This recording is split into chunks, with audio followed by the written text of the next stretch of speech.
Memiliki hunian di tengah kota tentunya menjadi dambaan setiap warga. Apalagi untuk memiliki apartemen.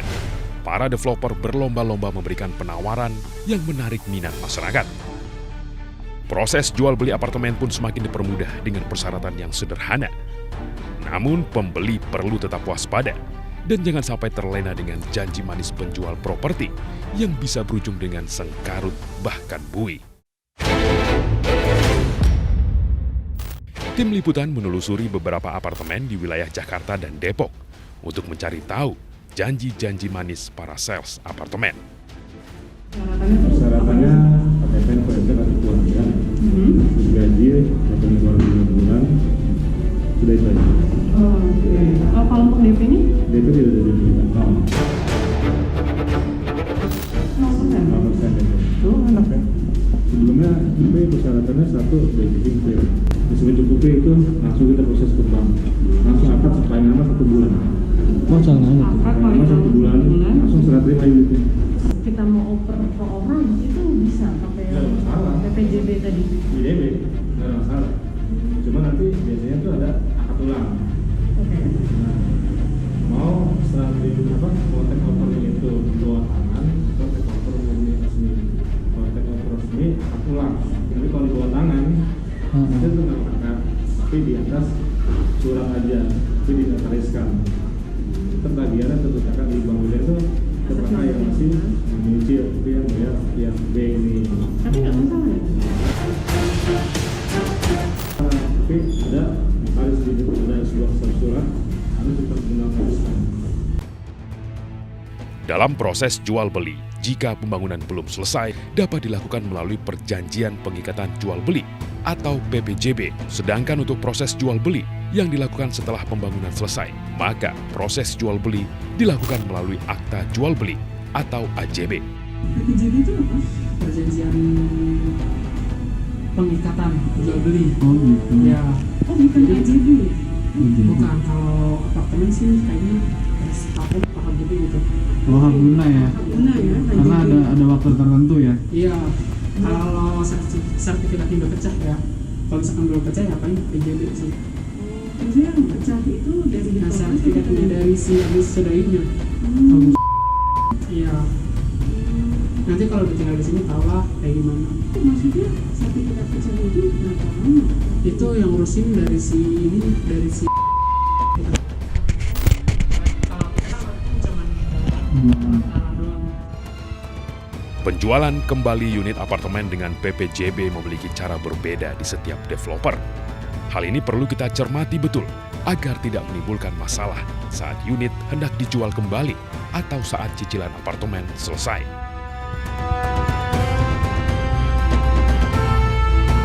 Kembali di Cerdas Hukum masih bersama saya Egit Hafsari dan praktisi hukum Bapak Alvin Lim.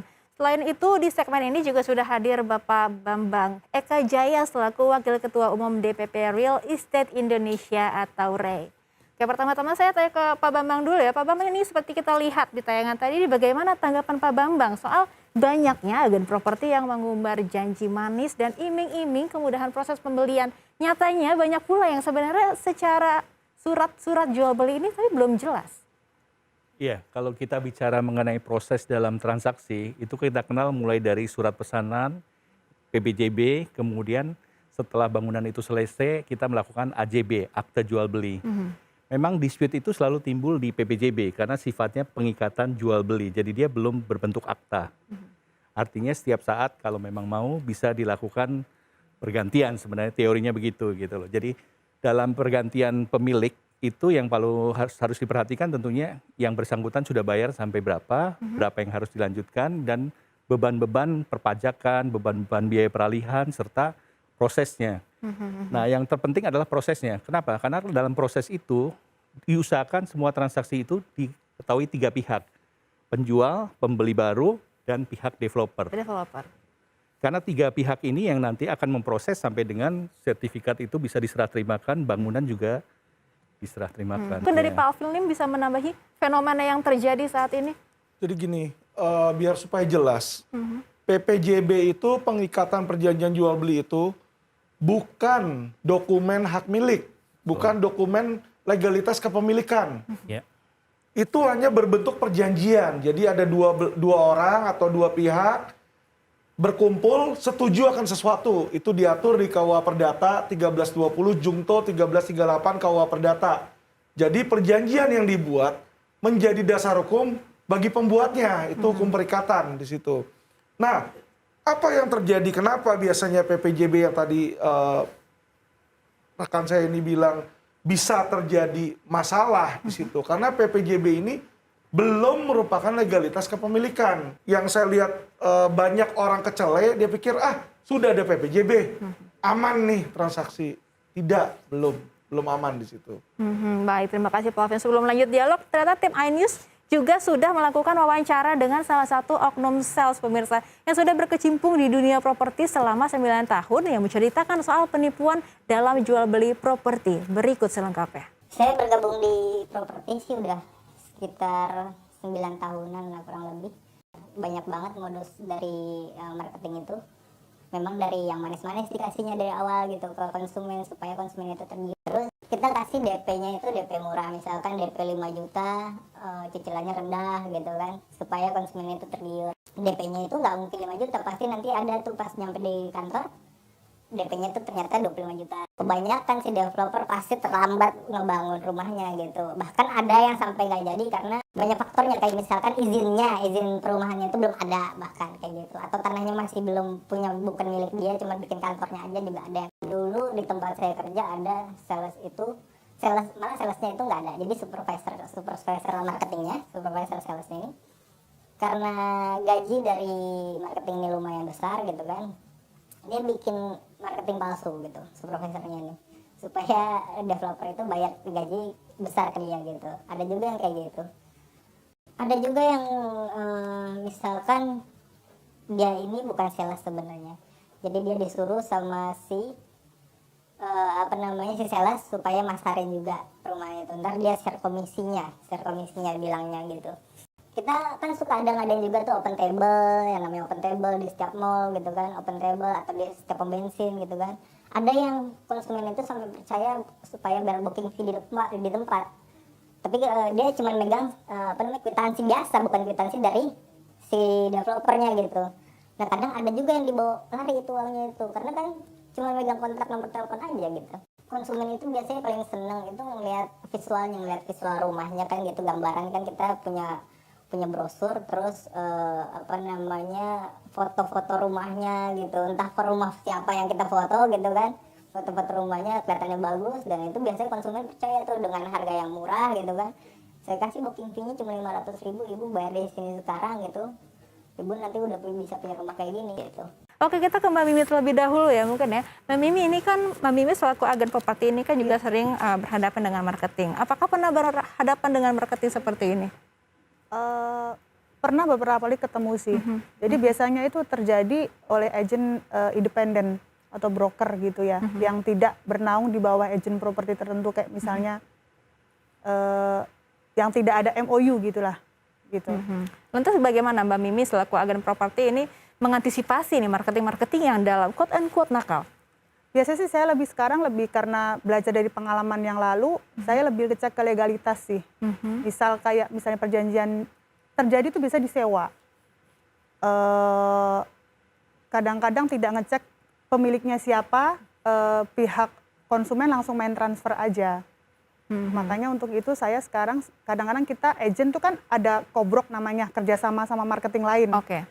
Saya lebih cek legalitas sih, bukti kepemilikannya aja. Jadi harus lebih teliti ya. Betul. Oke, saya mungkin ke Pak Bambang nih. Pak Bambang, ini kan tadi kita lihat ya banyak sekali modus yang dilakukan ya oleh oknum marketingnya. Selain penipuan soal DP murah, spek rumah ini yang nggak sesuai dengan yang dijanjikan. Ini bagaimana Ray ini melihat hal ini, Pak? Ya, kalau kita bicara REI sendiri kan, REI kan merupakan salah satu organisasi tertua di Indonesia. Kita tahun ini persis hari ini kita 49 tahun. Jadi perjalanan properti itu kita ikuti ya. Kalau dulu properti itu sifatnya lebih eksklusif. Kita menjual hanya menggunakan tim in-house. Dalam perjalanannya kemudian properti menjadi bisnis yang besar. Mau nggak mau kita untuk menjangkau lebih besar kita banyak menggunakan yang istilahnya marketing lepas ya, freelancer gitu loh. Nah kadang-kadang freelancer ini yang mereka itu bermain ya. Artinya mereka itu tahu bahwa pemiliknya ini, kemudian dia berusaha mengarahkan misalnya konsumen untuk melakukan transaksi seperti tadi, misalnya DP itu dilakukan di tempat tanpa melalui orang di developernya gitu ya. Jadi saya rasa sih yang lebih penting adalah pertama tentu kalau kita membeli properti ini bukan barang murah. Otomatis kita tahu persis lah selain lokasi dan desain dan sebagainya, masalah legalitasnya, kemudian masalah perizinannya. Yang ketiga tentu reputasi dari developernya. Karena dengan 3 hal itu kita tahu, kita pasti akan lebih aman. Nah, kalau dalam hal ini apakah pihak developer ini bisa bertanggung jawab nih Pak Bambang? Dalam hal ini kan kita bisa bicara, kalau kesalahan itu timbul karena developer misalnya one prestasi seperti tadi, spek yang di luar ketentuan, atau mungkin juga serah terimanya sedikit terlambat, mungkin itu bisa kita bicarakan. Tapi kalau yang terjadi itu di luar hal-hal seperti itu, ya misalnya mereka itu melakukan transaksi di bawah tangan, kemudian juga jual belinya kita tidak ketahui sebagai developer, tentu gimana kita bisa bertanggung jawab untuk hal yang kita tidak tahu gitu loh. Jadi yang terpenting adalah kita lihatlah developer itu siapa, bagaimana karakternya seperti apa. Bisa dilihat kan perjalanan developer kan nggak mungkin hari ini jadi developer, pasti dia melalui proses panjang. Baik, dari Pak Alvin sendiri gimana bisa dijerat hukum nggak sih developernya? Jadi kalau saya lihat di sini pihak developer bisa dijerat atau tidak, pembuktiannya cuma satu. Apakah pihak developer itu mengetahui ya dan membiarkan terjadinya peristiwa mungkin penipuan tersebut. Jadi kalau dia tahu, ya kan apalagi ikut-ikutan, itu bisa. Karena di dalam peristiwa hukum yang paling penting adalah mens rea. Mens rea? Mens rea itu adalah kesengajaan. Jadi kalau dia sengaja dia tahu, ya kan, developer bisa kena. Tapi kalau developer tidak tahu, misalnya ternyata nama dia dicatut, logo dia dicatut, brosur dia dicatut oleh oknum, dia tidak tahu, maka developer tersebut juga menjadi korban sebenarnya atas dugaan tindak kejahatan tersebut. Nah, mens rea ini cara membuktikannya bagaimana dong Pak Alvin? Jadi cara membuktikan itu biasanya nanti di dalam proses penyidikan, polisi yang lebih jago gitu loh, penyidik itu lebih jago. Kenapa? Dia bisa melihat misalnya kan dari percakapan handphone. Mungkin oknum itu ada nggak menghubungi developer. Kedua, misalnya kalau dia menggunakan brosur, ya kan, atau alat cetak lain. Nah, dapat dari mana oknum tersebut? Apakah dapatnya dari developer atau dia nyolong sendiri? Nah, itu nanti akan ditelusuri dari proses penyelidikan dan penyidikan di pihak kepolisian. Baik. Nah Pak Bambang, ini dari RAI sendiri ada pengawasan nggak sih terhadap developer-developer? Ya, kalau kita bicara dalam perjalanan paruh 20 tahun ke belakang, RAI adalah satu-satunya asosiasi pengembang yang ada di Indonesia. Tapi kemudian dalam perjalanannya setelah terjadi reformasi, asosiasi pengembang itu sekarang ini mungkin lebih dari 30. Dan yang besar saya rasa nggak lebih dari 3 atau 4 gitu. Nah, untuk menjadi anggota RAI, kita melakukan proses. Jadi nggak semua orang datang kemudian daftar dan dia menjadi anggota RAI. Dia harus menunjukkan proyeknya, legalitas proyeknya, kapasitas dia, kemudian dia harus direkomendasi oleh salah satu atau salah dua dari developer yang sudah ada. Jadi kita melalui satu proses seleksi yang cukup panjang. Tapi kemudian setelah dia menjadi anggota, tentu kita nggak bisa memonitor kegiatan dia ya, karena setiap developer itu punya karakter, ada yang lebih agresif, ada yang lebih konservatif. Nah kalau terjadi kasus, tentu kasus itu yang nantinya kita akan case by case kita tangani. Tapi kita bukan sebagai pihak legal ataupun orang yang bertanggung jawab, tapi kita sebagai pendamping untuk supaya proses ini menjadi orang tengah lah, supaya antara developer dan konsumen ini bisa mencapai titik temu atau jalan tengah. Nah, terus kalau kita lihat kasus yang dialami oleh Mbak Mimi ini bagaimana? Ini siapa sebenarnya yang salah atau di bagian mana kita lalainya? Kalau saya lihat sekilas ya kan ini case-nya agak berbeda ya. Jadi ini adalah satu transaksi yang dilakukan di bawah tangan, kemudian tidak melalui atau melibatkan developer, kemudian pada saat perjanjian itu mau diaktekan ataupun mau dituntut haknya, si penjual itu one prestasi, dalam hal ini dia mengingkari mungkin ya atau lari dan sebagainya. Tentu kita sebagai developer ya nggak mungkin bertanggung jawab orang, kecuali kalau yang seperti itu tadi, kalau kita melakukan yang namanya adendum PPJB itu harus diketahui 3 pihak tadi, si pembeli pertama, penjual atau pembeli selanjutnya, dan kita sebagai penjual atau developer. Nah kalau ini kita tahu tentu kita terikat terhadap kewajiban tadi. Jangan kalau ini di bawah tangan. Baik, terus apa yang harus dilakukan masyarakat supaya bisa lebih jeli nih dalam melihat hal ini? Saya rasa gini lah, nggak ada jalan pintas. Kalau kita mau membeli sesuatu, tentu kita harus tahu secara lebih detail.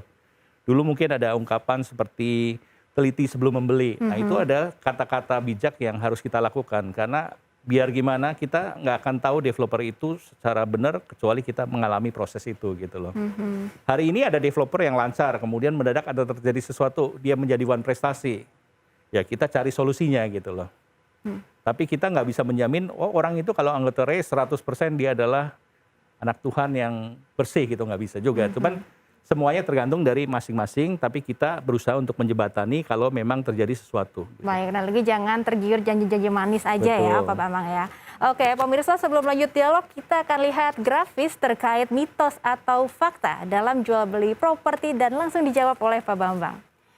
Oke, mitos atau fakta yang pertama. Poin pertama ini rumah bisa DP 0%. Pak Bambang ini mitos atau fakta ya kira-kira? Itu sebenarnya fakta, gini ya. Fakta. Kalau rumah itu merupakan proses jual beli yang sifatnya inden atau jangka panjang, 0% bukan masalah karena dia perlu membayar hari 0, besok 5%, besok 5%, sampai 20-30%. Setelah itu PPJB, itu nggak ada masalah gitu. Tapi kalau rumah stok, tentu 0 itu hampir tidak mungkin. Hampir tidak mungkin ya. Oke, poin kedua mitos atau fakta. Ini bisa kredit rumah tanpa BI checking. Ini bisa nggak sih Itu Bang sama Bambang? sekali nggak mungkin. Karena nggak mungkin ya. sekarang dengan adanya OJK dan ketentuan-ketentuan BI, kita juga diawasi BI kan, otomatis semua hal harus mengikuti rule yang ada di BI. BI checking adalah persyaratan pertama orang untuk diajukan kredit. Nah jangan salah, nanti dia akan ada sifatnya term 1, term 2 dan sebagainya, itu adalah kondisi. Jadi kalau Anda itu misalnya mau mengajukan kredit ke developer ya, pasti Anda akan dicek. Anda punya kredit di bank mana, Anda punya kewajiban kredit-kredit yang lain, kartu kredit Anda sudah dibayar dengan benar nggak, Anda pernah blacklist dan sebagainya, itu akan keluar. Jadi itu hebatnya teknologi sekarang. Jadi nggak ada seorang pun di antara Anda itu kalau melakukan transaksi tidak dicek. Dan tidak ada seorang pun di antara Anda, asal Anda punya NPWP ya, dan punya kartu kredit yang tidak terlacak.